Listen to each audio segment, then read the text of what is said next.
Hey, good afternoon, everybody. It's Mike with smartoptiontrading.com. It's Sunday, 22nd of March. This is my week ahead video I do for members. It's free today. Been away all weekend since Friday morning, enjoying basketball, just getting back here, about to put more basketball on. But let's talk about what we have coming up this week and how to look to navigate these markets, which, see Friday we had a nice little good old-fashioned dump. So from an economic perspective, we get a lot of Fed speak this week.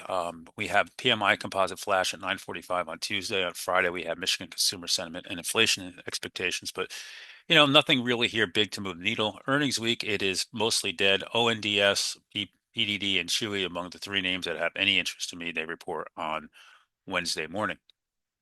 When we talk market sentiment, we've seen some changes here. So first of all, we look at market the oscillators. So we always talk about having a good signal under negative 200. We're at negative 238 on the NASDAQ, and we are at negative 228 on the New York Stock Exchange. So we have a good signal here, right? We haven't had a lot of these in the last year, so this is good to see.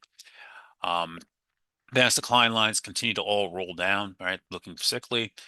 Your highs versus lows on the S&P 500 plus 20 versus negative 93. So we're nicely and heavily inverted now. And on the NASDAQ, negative plus 57 versus negative 447. We're very heavily inverted on the NASDAQ. Your put to call, you actually have a nice little signal here. We're bearish, so that's usually a contrary indication. Just note this has not been so good lately because of all the daily options. And market breadth is puking, right? Leading down, puking here on the NASDAQ as well as the New York Stock Exchange. So market sentiment is in the dumpster here. If you look at the ES, we had that big sell-off on Friday, coming in here on the NQ. Similar. Crude remains very strong near 100. You have a lot of back and forth going on here. Trump is threatening to hit Iran's power infrastructure, and Iran is saying if you do that, we'll hit yours and your allies in the region. Iran also was able to fire a missile that almost hit Sandy. Is it Garcia, Diego Garcia, which we were not thought to have. They were not thought to have that kind of range on it. So a lot of little nuances here going back and forth. Bottom line is the war rages on. Bonds, they don't want bonds. Usually a flight to safety. They continue to dump bonds. That's been evident. Look at that big down candle there. This is causing rates to go up. Gold, nope, they're not hiding there. Right, selling that off. Silver, nope, not hiding there. Bitcoin is under 69,000 here right now, real time, under 70K again. The VIX up, right? Not out of the Bollinger Bands, but up, and trading continues to be elevated in these mid to upper 20 areas. Not spiking like mad. It's still inside that first big down candle, but overall, the VIX remains very elevated here. HYG and corporate high yield corporate bonds here, right? In the dumpster, the transports holding the 200-day, somewhat relative strength compared to the markets. The dollar continues to be the area to hide in as the safe haven. When we look at the S&P 500 here for this week, and you can see we've been talking about this rounding top that developed, right? We came up, put a rounding top, and here we are. We had an acceleration to the downside here in the last week, and we came down here, and we've been talking about levels to hold. And on Friday, we sliced right through this 652.84 area and this low right here, and now we're well below all the moving averages, right? 3% pullback, 5% pullback, 10% correction sitting down here at 628.05. And you say, well, where could we come to now? And you start looking for levels. There's not so clear. So we came down into here and, we came all the way into here before we bounced. And, it's just not so clear right now. So maybe we watch this 643 area. Then you start watching down towards this 640, right? And, then we start looking down here towards 635. We'll see. That said, this market has not wanted to give up easily. So the fact that we've had 1, 2, 3 down days in a row and big down days would favor some type of bounce here. We had big volume on Friday as well. It's worth noting we did 163 million shares. That's the highest volume candle we had all year. Okay, you can see that it's the highest volume candle that we've had since all the way back here since November 20th. So, quite a bit is actually, really the whole last year, 12 months, we haven't had a candle like this. So we had some capitulation here finally, some selling. The question is this: are we going to continue to go down? If we do, we have levels. If we open down, we bounce, we look for to see where they want to come. You're extended way off the 8 days, 663, 448, very extended now. Would look for some type of bounce, maybe stays inside of Friday's candle, maybe comes up to the 656 range, and then see if we can get above there and then get above the 200-day and the 8 day. Maybe we try to get a sustained bounce. More likely roll over.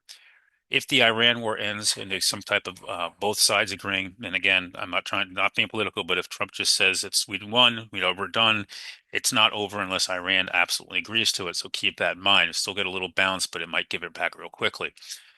The other thing you got to keep in mind what's going on out there is there's other things bothering the market. The AI trade continues to be weak. You have the whole private equity thing, which is showing signs of problems. Inflation showing its head again, right? You have a lot of different things going on here. So we'll see if we can get back above the 8-day and the 200-day, and then eventually the 21 days up at 672. So these are different levels to watch. That's going to come down quickly. The problem is when you go out there now and you start looking around at different sectors, nothing looks particularly healthy. The banks try to hold in the last couple of days while the market pukes. So maybe trying to bottom out here. Need to get above the 8-day. None of the banks, JP Morgan, Goldman, Goldman Sachs, Bank of America, right? Citigroup, all of them are looking that good. Citigroup continues to look the best of the big banks. When you look at them, Wells Fargo, not as bad. Morgan Stanley here as well. So keep an eye on that. Energy continues to be strong, new all-time highs on Friday. ExxonMobil, new all-time high. Oxy is a multi-year high. Chevron put another new all-time high in. LNG, all on all-time highs on Thursday. Overall, the energy sector remains strong. Watch for dips, and if oil goes, see if they go with it. You take that aside, names like crypto coin, for whatever reason, is trying to detach itself from crypto and it's holding the 21-day. If it can't hold that, you have a small gap to fill to the downside, and you can take that down to the 182 area if it wants it. Hood Hood was also trying to hold in and is now looking to break this low. A break below 70 could signify some more downturn here as this name wants to drop. So you can see this little shelf here again on it under 70. Start watching 67, and then underneath here, start looking towards 62 and then maybe the 60 area. So you get some ideas. Overall, very weak, been under the 21-day and has not been able to reclaim it. You can see how weak it's been for a while now. We look around out there, they're not in safety names. We've talked about this at length. CL, Pepsi, right? Coke, they're not hiding there. Um, they're not, while we see names like Costco holding in better, nothing special there. Walmart, the same thing. Boeing has been weak, getting sold off. Cat still holding in better than most, right? A little bit of relative strength, but they're not there. The airlines all came out and guided up, but honestly, if airlines continue to have these high fuel rates and they raise prices, they're not going to do too well in the summer either. So these guides up are somewhat on paper only. The semis have been trying to hold in somewhat better, continues to hold the 100-day. Micron, just off that all-time high, holding the 21-day. SNDK, holding the 8-day. NVIDIA, however, showing some major problems here on NVIDIA, right? So here we've talking about this long-term channel. This channel has been going on since back here in July timeframe or whenever you want to come in and grab it. And watch this 170 area. This is going to be a very big spot for it if it cannot hold there. It's showing that maybe it wants to break below this range, maybe under 163. So careful. AMD here is trying to hold in better, believe it or not. AMD looking stronger. The rest of the sector arm, not so good. Avgo has been weak for a while. Again, watch to see if it can hold 300 area. MRVL also showing some strength of late and holding in much better. If you look around, things like ONDS, I know it's a favorite of guys here. It's kind of just not doing much but holding in. RKLB, like a type. Rocket Lab back here on the 21-day. I'm sorry, I'm on the 100-day, right? But holding in well. The whole space seems to be just kind of holding it okay.